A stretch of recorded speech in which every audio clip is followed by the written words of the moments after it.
5 minutes each? I loved it the most. It was the best. And I would call it more like 7 years each or 8 years each, because I saw it as a story of life. We all wait for when we early to get our opportunities and then move on. And then when life crisis comes in, there's a door. You can't go back. You have to jump in, seize the opportunity, and go down. And then you have just so much time left to enjoy it and do what you can. And All the while you're going down in a swift hurry.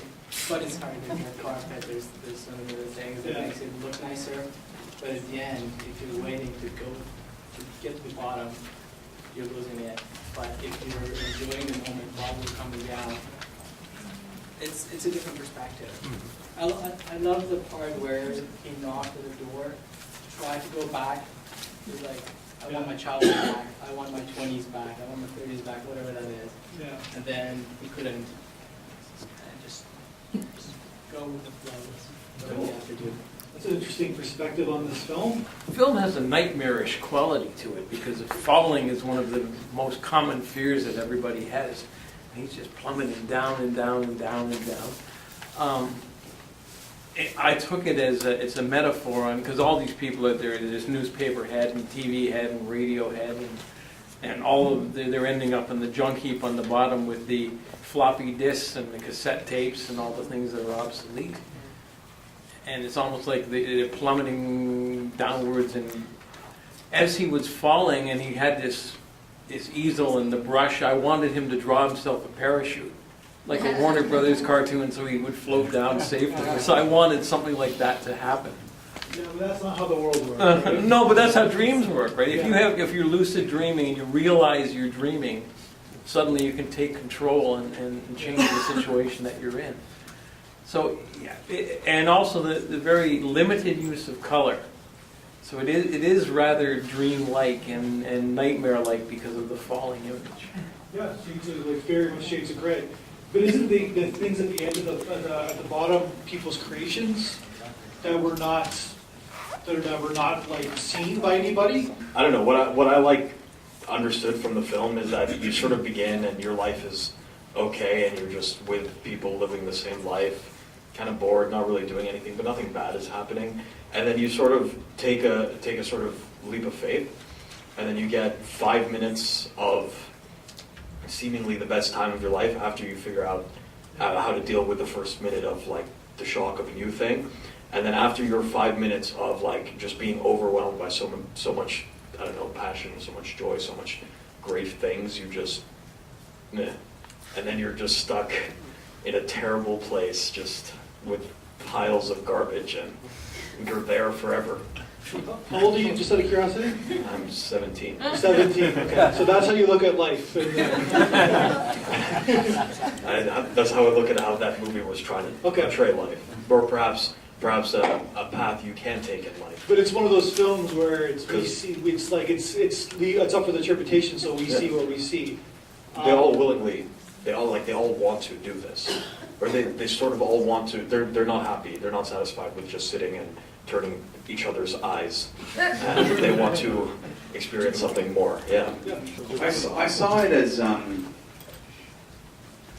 it looked like the people waiting in the waiting room, I didn't really see them as kind of people. I think that they were kind of representations of technology, different forms of technology, different ways of disseminating information or whatever. I think that's a little bit too deep, but and I think they were there waiting for their inevitable end.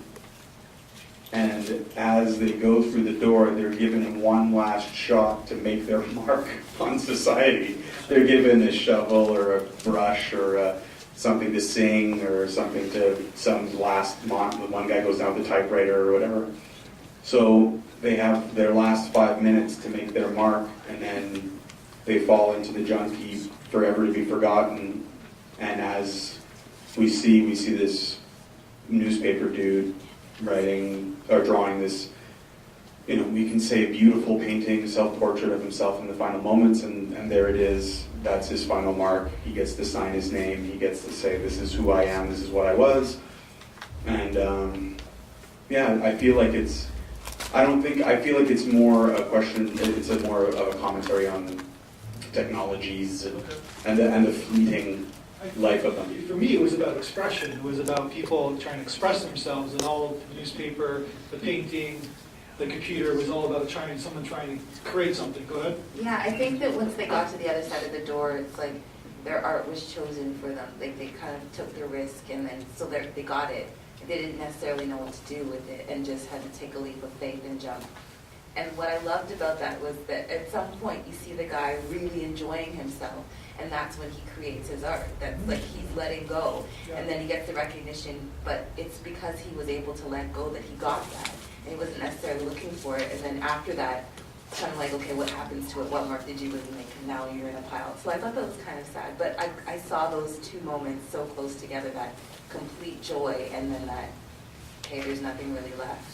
And then I felt like the guy with the shovel at the end was, because it looked like a bunch of, like, expression of art. It was a pile of expression of art, and then the guy with the shovel was supposed to dig through it or something. It was really kind of depressing. Well, yeah, it's about like creating something. You make the leap of faith, and it's scary. It's scary, so it's like falling down. All of a sudden, you get into it, and you forget you're falling down, and the claps come, and then all of a sudden it's like, whoa, and then you're dead. What I found really interesting about, I think it was a really interesting commentary just on the life of an artist and the life of someone who is making art. Like, what I found really interesting was, for example, the machine. You know, like you don't get to choose, right? You pull the lever and it comes out, and that's what you got to work with. Yeah. And I think that's a really cool commentary on the nature of inspiration, really. But it's also, sorry for interrupting you, but it's also commentary on the time that we're born into and the technology that we have, or the things that we have at our disposal to create. Go Yeah, ahead. for sure. And nobody ever sits down and says, I'm going to write, like if you're Bob Dylan, you're like, I doubt Bob Dylan ever sat down and said, I'm going to write like a Rolling Stone. You know, it just kind of came to him, almost by a sudden stretch of inspiration. And so that's kind of like they come out of the machine and you take that. And then I think what's really interesting is you open the door, right, and you're standing over the cliff. And I think that's a really good analogy for, you know, if you're a musician, it's kind of sink or swim. If you're an artist, it's sink or swim, right? You either make it big, or you kind of live in a world where, I mean, you can make some money, but like it's not a glamorous lifestyle. It's either all the glamour or none of the glamour. It's either all the glory or none of the glory. So it's interesting to be staring down that cliff and saying, am I going to do this? Am I going to jump off? And finally, I think what was really interesting for me was how, like, it's a really good reflection on how fleeting fame and how fleeting the recognition is, and how easily people forget you. Like, you saw the newspaper man in the middle, like, he was still falling. Like, we could all see him falling, and we all realized that there's got to be a point where he's not just going to fall forever. He's not just going to float on the breeze forever. Like, he's going to hit bottom. And at the same time, like, he's in the middle, he's landing on all those little applause things. And he's forgotten, it seems, almost, that he's fallen. Yeah. He's forgotten. He just imagines that he'll be falling through the applause and the red carpets forever. Yeah. And that's simply not how, for anyone, that's simply not how fame works. But anytime you do something very ambitious, you have to jump off the cliff, and that's sort of the metaphor about jumping off the cliff. And even if you fall and die, at least you jumped off the cliff instead of just staying on surface.